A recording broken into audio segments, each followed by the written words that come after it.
Hello student, good morning. Twelfth commerce में बेटा account में chapter number 5 admission of a new partners हमने start किया, जिसके फर्स्ट वीडियो में मैंने आपको समझाया था कि admission of a new partners, हमें न्यू पार्टनर्स की एक एग्जिस्टिंग पार्टनरशिप फर्म में जो आज सालों से चल रही है, ऐसी पार्टनरशिप फर्म में एक न्यू पार्टनर्स की रिक्वायरमेंट क्यों होती है। And behind the reason I was explain in the last lecture। कौन कौन से रीजन है कि जिसकी वजह से हमें न्यू पार्टनर्स की रिक्वायरमेंट है, वो मैंने लास्ट पीरियड में एक्सप्लेन किया। हम एक न्यू पार्टनर्स हैं, हम पार्टनर हैं, तो हम फॉर्म में जाके क्या करेंगे वो भी मैंने एक्सप्लेन किया। फॉर्म क्या करेगी वो भी मैंने, फॉर्म को रिक्वायरमेंट क्यों है वो भी मैंने आपको एक्सप्लेन किया। और आप एक न्यू पार्टनर्स है तो एज ए न्यू पार्टनर्स आप किसी फॉर्म में जाते हो तो आपका काम क्या है। And the necessary accounts are prepared in the book of admission of a new partners। कौन कौन से अकाउंट बनाते हैं वो भी मैंने आपको एक्सप्लेन किए, जिसमें total 4 accounts, first revaluation account, capital account, cash account and the balance sheet. ये 4 account total in each and every sum, बराबर वी हैव प्रिपेयर्ड कंपल्सरी। हमें कम से कम 4 अकाउंट सब हर सम में बनाने पड़ेंगे, जिसमें revaluation account the balance sheet, revaluation account and the balance sheet. Revaluation account में क्या आता है, revalue of the assets and liability, increase and decreasing value. अगर एसेट इंक्रीज होती है तो क्या है, डिक्रीज होती है तो उसकी वैल्यू वो हम लिखते हैं। And the new value show in the balance sheet, it is connected with the reconstruction of partnership. And then after the reconstruction we prepare the balance sheet. Revaluation के बाद हमने क्या किया, रिकंस्ट्रक्शन के बाद हम क्या करते हैं, पूरा रिवैल्यूएशन बनाने के बाद उसकी इफेक्ट डायरेक्ट बैलेंस शीट पे देते हैं और एक न्यू बैलेंस शीट प्रिपेयर करते हैं। लेकिन यहाँ पे 2 अकाउंट बहुत ही इंपॉर्टेंट है, capital account and the cash account. ये आपके लिए बिल्कुल नए हैं, क्योंकि आपने कैपिटल अकाउंट अभी तक वो सीखा हुआ है जिसके अंदर interest on capital, interest on drawing, interest on current account, वो सब आता है। वो सब यहाँ कुछ भी नहीं आएगा। इसीलिए मैं ये 2 फॉर्मेट, ये जो अकाउंट के फॉर्मेट है वही मैं आपको एक्सप्लेन करने जा रहा हूँ, दैट्स ऑल। तो अभी फिलहाल मैं एक्सप्लेन करता हूँ first capital account. Capital account के अंदर हमने देखो प्रिपेयर किया है capital account A and B.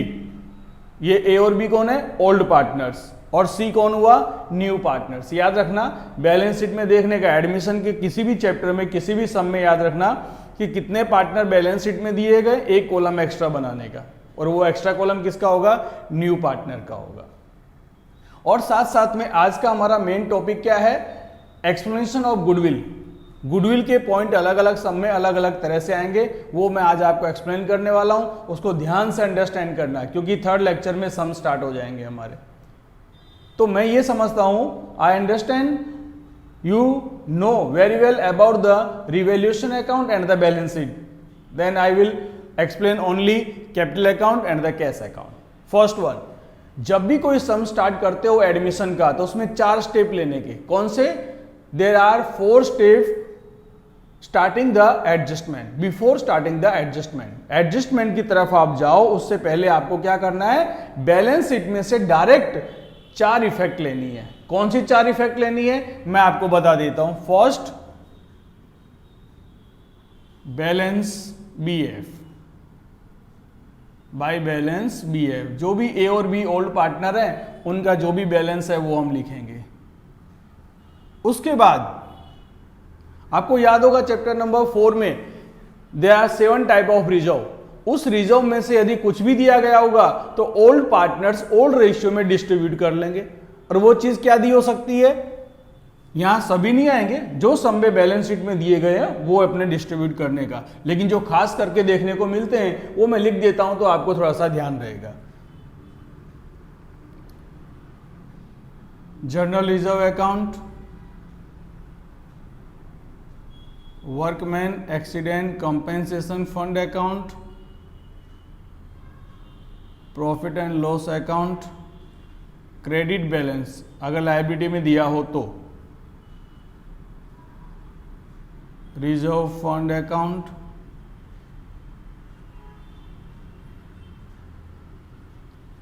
Investment reserve account. इतनी चीजें नहीं हो सकती हैं, ये भी ध्यान रखना है। मैं आपको क्यों लिख के बता रहा हूं, that is the only for format. ये सिर्फ क्या हमारे लिए फॉर्मेट है। तो ये 1 2 3 4 5 ये 5 रिजर्व्स मेन है जो आपको खास करके एग्जाम में देखने को सब में मिल सकते हैं। और किस में डिस्ट्रीब्यूट करना है, ओनली ऑल पार्टनर्स, क्योंकि ये सब रिजर्व किसने इकट्ठे किए हुए हैं, किसने कलेक्ट किया हुआ है, ऑल पार्टनर्स ने। वो कभी न्यू पार्टनर को अपने हिस्से में से शेयर देने वाले नहीं है। डिस्ट्रीब्यूट भी किस में करेंगे, इन ओल्ड रेशियो। पूरे चैप्टर में याद रखना, न्यू चैप्टर अपना एडमिशन और रिटायरमेंट हो, दोनों चैप्टर में ये रिजर्व ऑलवेज किस में जाते हैं, ऑल पार्टनर्स में। रिटायरमेंट में तीनों आएंगे, सिंपल सी बात है। अब चलो ये हुआ पहला स्टेप। फर्स्ट स्टेप क्या हुआ, बैलेंस शीट। बैलेंस शीट में से कैपिटल को कैरी फॉरवर्ड करके अकाउंट में लिखना। Second step, if given any reserve distributed between the partners in credit side of capital account.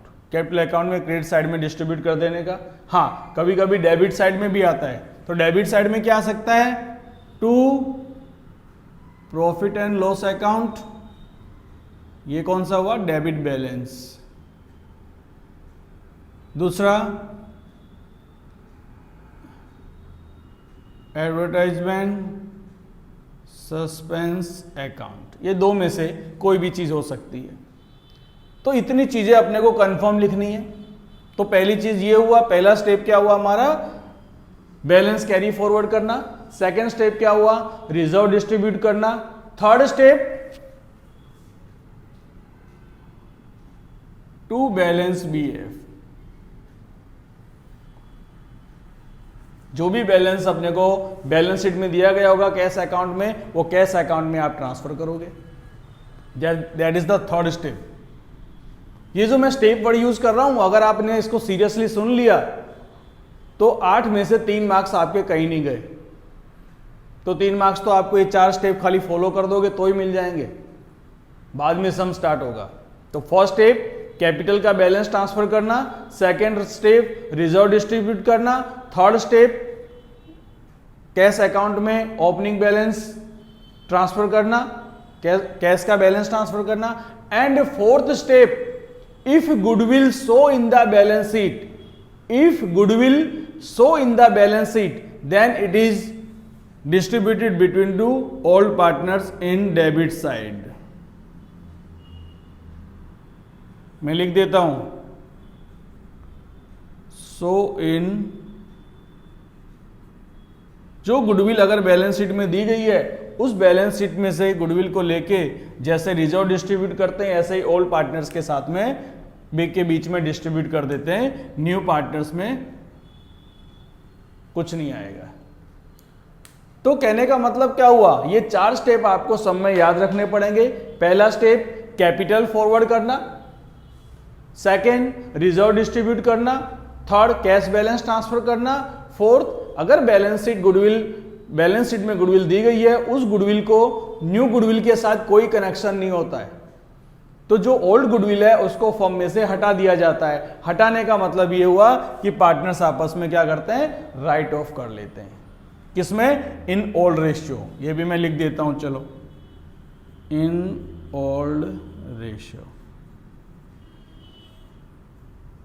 बस इतना हमारा है। फिर जैसे न्यू पार्टनर्स आता है तो क्या लाता है, वो कैपिटल लाता है। क्या लाता है, कैपिटल के, क्योंकि न्यू पार्टनर जब भी आएगा तो कैपिटल के साथ में ही इंट्रोड्यूस करेगा। तो जैसे वो न्यू कैपिटल आता है, अब ये कैपिटल वाला पॉइंट हर सम में मिलेगा, सम कैसा भी हो। हम बिना कैपिटल के तो किसी पार्टनर को एडमिशन देंगे नहीं।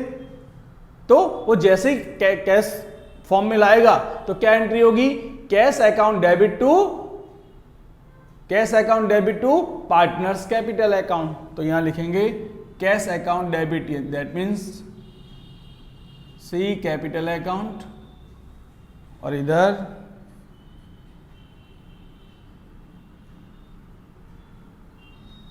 By cash account. अब आपने देखा कि पूरे अकाउंट में न्यू पार्टनर्स के बीच में सिर्फ एक ही चीज आती है, ओनली कैपिटल, उस क्योंकि वो कैपिटल ला रहा है ना, फर्म के अंदर उसका इंट्रोडक्शन कितना है, सिर्फ कैपिटल ला के वो पार्टनर बन रहा है। हाँ नेक्स्ट ईयर कुछ हो सकता है, लेकिन इस साल तो कुछ होगा ही नहीं, उसके अकाउंट में कैपिटल के अलावा कभी कुछ होना नहीं चाहिए। अगर कुछ भी लिख दिया आपने बाय मिस्टेक तो समझ लो आपका रॉन्ग हो गया। न्यू पार्टनर्स के कैपिटल अकाउंट में कैपिटल के अलावा कभी कुछ आएगा नहीं। अब तीसरा, अब यहां से हमारे गुडविल के पॉइंट शुरू होते हैं, बराबर कि नहीं। गुडविल के पॉइंट बहुत ही इंपॉर्टेंट है, इतना ध्यान रखना, क्योंकि मैंने बताया 80% जितने भी सम्स है सब सेम है। गुडविल के पॉइंट जितने भी है 80% सेम है, खाली चेंज क्या है, गुडविल का पॉइंट। हर सम में आपको गुडविल का एक नया पॉइंट मिलेगा, और मैं आपको यहाँ पे करीब 4 पॉइंट बताऊंगा जो गुडविल को किस तरह से लाया जाता है और किस तरह से डिस्ट्रीब्यूट करते हैं, बराबर कि नहीं, जर्नल एंट्री के साथ में। क्योंकि गुडविल की इफेक्ट भी सिर्फ 2 ही अकाउंट में होती है, cash account and capital account, बाकी कहीं होने वाली नहीं है, बराबर। इसीलिए मैंने आपको 2 ही फॉर्मेट यहाँ पे बनाए। अब कैश अकाउंट में 2 चीज तो कंफर्म हो गई। सबसे पहली चीज, सबसे पहला जो पॉइंट गुडविल का आता है, सबसे simple, when the new partners goodwill bring in cash.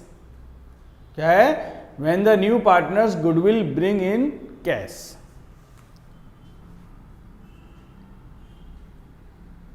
If goodwill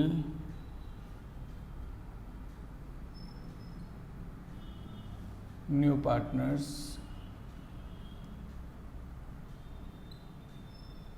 cash, अगर वो गुडविल कैश में लाता है तो पहली जनरल एंट्री क्या होगी,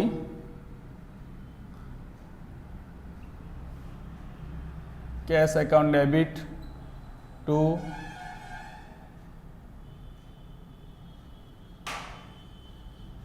प्रीमियम फॉर गुडविल अकाउंट। पहले वो गुडविल लेके आया, कैश में गुडविल आता है तो क्या होगा, cash account debit to premium for goodwill account, ठीक है। और दूसरी एंट्री, फिर इस गुडविल का क्या करेंगे, ओल्ड पार्टनर्स अपने पीएल रेशियो में डिस्ट्रीब्यूट कर लेते हैं। सिंपल भैया समझो कि ए और बी 2 पार्टनर है, न्यू पार्टनर गुडविल दोनों का रेशियो क्या, इक्वल रेशियो है। ए और बी 1:1 रेशियो पे काम करते थे। न्यू पार्टनर आया सी, वो 20,000 गुडविल लेके आया, तो यहां लिखेंगे cash account debit to premium for goodwill 20,000 और ये 20,000 को आपस में क्या करेंगे, वो डिस्ट्रीब्यूट कर लेंगे। क्या करेंगे, वो आपस में डिस्ट्रीब्यूट करेंगे। सेकेंड एंट्री, प्रीमियम फॉर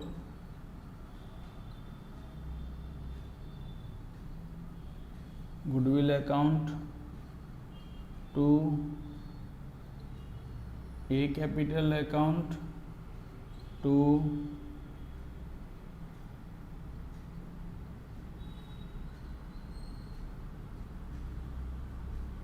ये 2 जनरल एंट्री पास हुई। इस 2 जनरल एंट्री के हिसाब से हमारे अकाउंट में कितनी, 2 इफेक्ट होंगे। कितनी इफेक्ट होने वाली है, देयर आर ओनली 2 इफेक्ट। अब 2 इफेक्ट कैसे होंगी वो मैं आपको बता दूं। सबसे पहले जब भी गुडविल न्यू पार्टनर कैश में लाता है तो क्या करना पड़ेगा, to premium for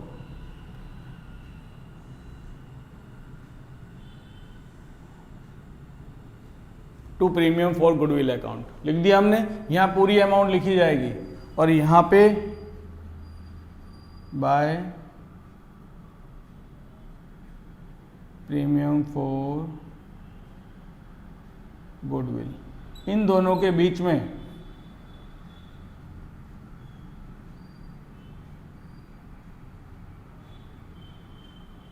old ratio के बीच में ओल्ड रेशियो तो नहीं कहा जाता, नॉर्मली क्या होता है, सैक्रिफाई। जैसे न्यू पार्टनर आएगा तो दोनों में से किसी ना किसी पार्टनर को सैक्रिफाई करना पड़ेगा या दोनों करेंगे, तो इसको कहा जाता है कि जब भी न्यू पार्टनर्स आता है तो उसका एक शेयर होता है, डिसाइड होता है भाई कितना शेयर उसको मिलेगा, ठीक है। तो सैक्रिफाई रेशियो के अंदर उसे हम डिस्ट्रीब्यूट करते हैं। किस में करते हैं, सैक्रिफाई रेशियो, यानी कि ओल्ड रेशियो जो भी दिया गया हो सैक्रिफाई रेशियो में फाइंड करना पड़ता है और सैक्रिफाई रेशियो के अंदर फिर उसको क्या करेंगे, डिस्ट्रीब्यूट कर देंगे। कभी कभी ऐसा भी होता है फॉर्म में कि ए और बी 2 में से एक सिर्फ ओनली ए सैक्रिफाई करता है, तो यहाँ पे गुडविल सिर्फ किसको मिलेगी, ए को ही मिलेगी, बी को नहीं मिलेगी। याद रखना न्यू पार्टनर जब आता है तो सभी को प्रॉफिट हो ऐसा पॉसिबल ही नहीं है, क्योंकि सबको प्रॉफिट होगा तो फिर तो प्रॉब्लम, किसी को लॉस होगा ऐसे प्रॉफिट है। प्रैक्टिकली आप सोचने जाओगे तो प्रॉफिट होगा क्योंकि न्यू पार्टनर हम इसीलिए ले रहे हैं, लेकिन अमाउंट की view point of the amount जब देखोगे तो एक पार्टनर को लॉस होगा तो एक को प्रॉफिट होगा, क्योंकि आमने सामने लेवल क्या आना चाहिए, जीरो। जीरो दैट मीन्स किसी को समझो कि या तो दोनों को लॉस हो रहा है तो चलेगा, दोनों को गेन होगा तो भी चलेगा, बराबर। लेकिन एक को लॉस हो रहा है एक को गेन हो रहा है तो जिसको लॉस होगा वो आने देगा, बराबर। तो जिसको लॉस होगा वो क्या करेगा, पूरी गुडविल ले लेगा। उसका लॉस जब तक पूरा भरपाई नहीं होगा, फॉर एग्जांपल यहीं पे इस सब में देखो, अगर 20,000 एक को समझो कि 10,000 का लॉस हो रहा है, एक को 20,000 का प्रॉफिट हो रहा है, तो जिसको प्रॉफिट हो रहा है वो 10,000 उसको, जिसको सैक्रिफाइस, जिसने सैक्रिफाइस जिसको लॉस होगा उसको देना पड़ेगा, बराबर। ये आगे समझ आएगा तब अच्छे से समझेंगे, सम के ये सम की चीज है। बाकी ये हमारा गुडविल का फर्स्ट पॉइंट था, if goodwill new partners bring in cash. जब एक न्यू पार्टनर गुडविल कैश में लाता है तो उसकी दो इफेक्ट होती है। फर्स्ट इफेक्ट मैंने आपको बताया, cash account debit to premium for goodwill and premium for goodwill account debit to partners capital account, बराबर कि नहीं। तो इसकी एक इफेक्ट यहाँ पे आई, दूसरी इफेक्ट यहाँ पे आई, बराबर। इसका हम पिक ले लेते हैं जरा।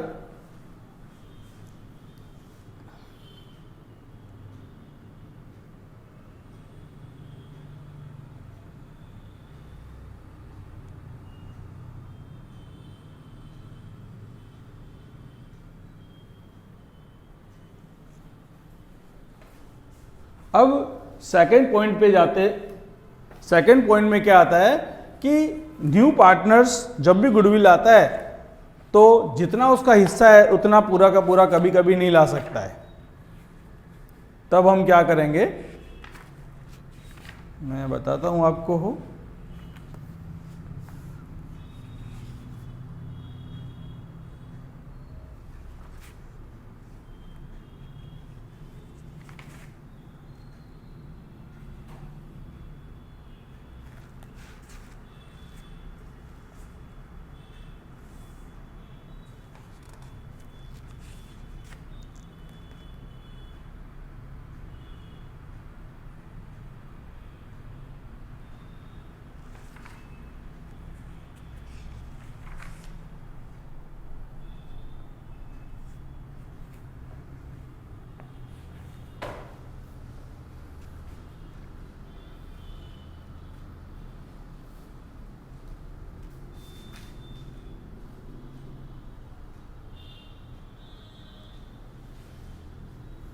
देखो ये हमारा फर्स्ट पॉइंट था।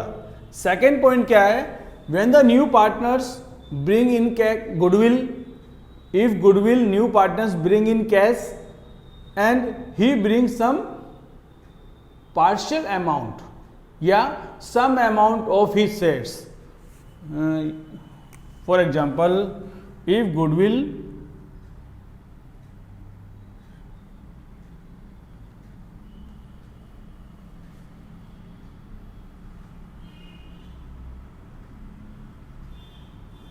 bring in cash of some amount of his shares। अब ध्यान से देखना, अब थोड़ा इंपॉर्टेंट पॉइंट आने वाला है हमारा। सबसे पहले दिया गया goodwill bring in cash, goodwill cash में तो लाता है लेकिन some amount of his shares. For example उसके हिस्से में, अब जब कोई न्यू पार्टनर्स गुडविल लाता है तो उसका हिस्सा दिया होता है कि भाई आपको इतना गुडविल लाना पड़ेगा, ठीक है। लेकिन अगर वो नहीं ला पा रहा है तो क्या करेंगे, तो हम उसे छोड़ नहीं सकते, छोड़ेंगे नहीं, क्योंकि 2013 के अंदर जो न्यू अमेंडमेंट एक्ट आया उसके हिसाब से हमने ऐसा बताया कि आपके पास अगर अभी नहीं है तो आपके कैपिटल में से हम ले लेंगे, पर देना तो पड़ेगा, ठीक है। यानी कि उसके कैपिटल अकाउंट में से हम ले लेंगे। अब फॉर एग्जांपल मैं लेता हूं कि न्यू पार्टनर्स गुडविल कितना लाना पड़ रहा है, न्यू पार्टनर्स को 30,000 गुडविल लाना पड़ रहा है। कितना, हाउ मेनी, 30,000 गुडविल लानी है। लेकिन न्यू पार्टनरशिप कितना ला रहा है 20,000। वो बोलता है भाई मैं 20,000 ला सकता हूं, जबकि लाना कितना है उसको 30,000। पहले पॉइंट में सिंपल था, जितना उसे लाना था उतना लाया, यानी 2 पॉइंट में ही अपना काम पूरा हो गया। लेकिन अब क्या है कि नया पॉइंट क्या है अपना कि न्यू पार्टनर्स को लाना कितना है 30,000, लेकिन वो क्या बोलता है कि मैं सिर्फ 20,000 ला सकता हूं। इसीलिए क्या लिखा, if goodwill bring in cash some part amount of his shares. अब उसका जो हिस्सा है उसमें से कुछ अमाउंट वो लाता है, तो बाकी का क्या 10,000 कहां से लाएंगे, तो वो मैं आपको बताऊंगा। तो पहली चीज ये फर्स्ट और सेकंड इफेक्ट तो कंफर्म है, ये तो किसका होगा, फर्स्ट और सेकंड इफेक्ट किसकी होने वाली है 20,000। लेकिन थर्ड एंट्री यहां पे होगी, थर्ड एंट्री कैश अकाउंट को रफ करना पड़ेगा अपने को।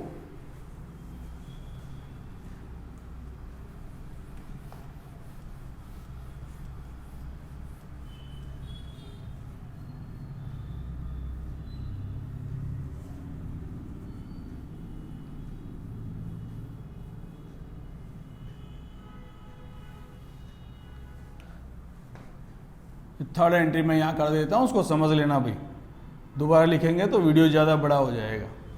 पहला हो गया, पहले जो उसको जो 30,000 रुपीज़ लाने थे, उस 30,000 में से क्या हुआ कि 20 तो ला ही रहा है वो, तो 20 की जो इफेक्ट हम पहले सब में दी उसी तरह से दे देंगे। लेकिन 10,000 के लिए क्या करना पड़ेगा उसे, 10,000 हम कहां से लेंगे, न्यू पार्टनर्स की कैपिटल में से ले लेंगे। तो न्यू पार्टनर्स की कैपिटल को कैपिटल में से लेंगे तो क्या होगा, C capital account debit to A capital account to B capital account. ये अपनी थर्ड एंट्री, यानी कुल मिला के कितनी एंट्री हो जाएंगी यहां पे, इसके बेस पे कैश अकाउंट में चली गई, इसके बेस पे ये डिस्ट्रीब्यूट कर दिया हमने, और इसके बेस पे यहां पे क्या लिखा है सी कैपिटल अकाउंट डेबिट, तो यहां सी के अकाउंट के अंदर डेबिट में लिखेंगे हम, यहां लिखेंगे क्या to A capital account to B capital account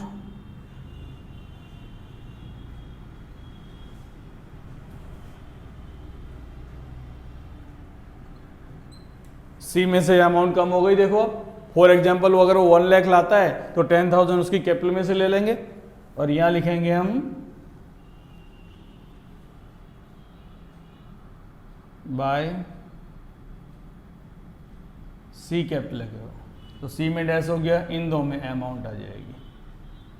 ये देखो मैं आपको सेपरेट एक एक अकाउंट क्यों बता रहा हूं, क्योंकि जितने भी सम करोगे गुडविल का, जैसे जैसे न्यू पॉइंट आएगा वैसे वैसे सम हमारे थोड़े टिपिकल होते चले जाएंगे, और हर सम में आपको एक नई चीज याद रखनी पड़ेगी, उस समय आपको बहुत जरूरत पड़ने वाली है इसकी,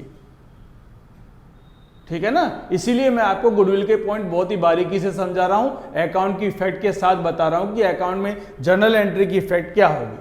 मैंने पहला पॉइंट बताया आपको, तो पहले पॉइंट के हिसाब से 2 जगह इफेक्ट होगी, कैश अकाउंट में डेबिट साइड में और कैपिटल अकाउंट में क्रेडिट साइड में, बस इतना ही हो गई 2 एंट्री।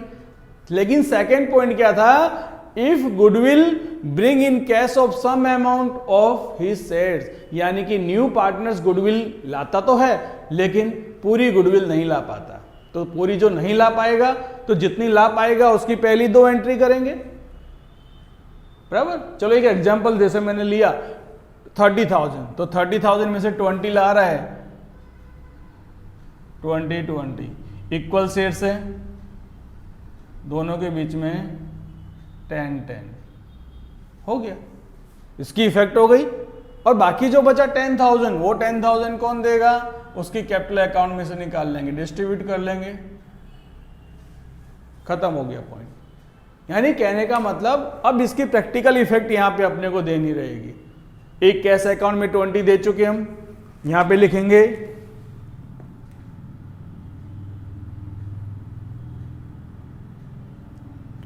10,000 10,000, ये उसके हिसाब से हो गई एंट्री। अब इसकी एंट्री देखो, सी कैपिटल अकाउंट डेबिट, तो सी के अंदर डेबिट में 5 इसको दिया, 5 इसको दिया, 5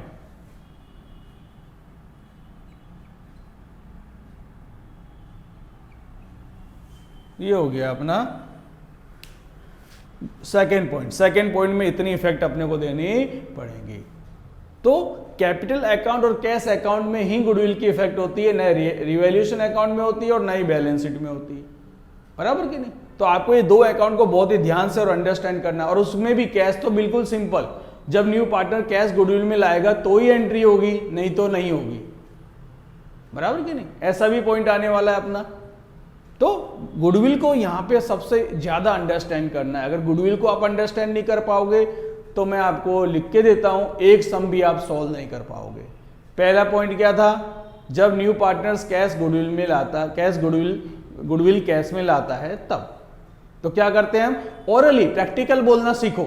आप प्रैक्टिकल बोलना सीख लोगे, भाई कैश गुडविल में लाता है तो कहां लिखेंगे, कैश अकाउंट में डेबिट साइड में टोटल अमाउंट लिखेंगे, और पार्टनर्स कैपिटल अकाउंट के अंदर क्रेडिट साइड में ऑल रेशियो में डिस्ट्रीब्यूट कर देंगे, खत्म। उसी तरह से सेकेंड पॉइंट आया, जब न्यू पार्टनर्स अपना हिस्सा पूरी तरह से कैश में नहीं लाता है, उस समय जितनी अमाउंट कैश में लाता है उसको कैश की तरह से ट्रीट करेंगे, और जो नहीं लाता उसकी कैपिटल में से निकाल लेंगे। दैट्स ऑल, इतना ही करना था अपने को। तो ये हमारी क्या हुई, ये मेन इफेक्ट हुई, ये हमारा सेकेंड पॉइंट हुआ गुडविल का। यानी कि अपने गुडविल के इस सेकेंड लेक्चर के अंदर मैंने आपको 2 पॉइंट सिखाए, क्योंकि चारों सिखाएंगे तो बहुत बड़ा वीडियो बन जाएगा, प्रॉब्लम होगी। तो नेक्स्ट लेक्चर के अंदर दूसरे 2 पॉइंट आएंगे, वो ध्यान देना। ओके।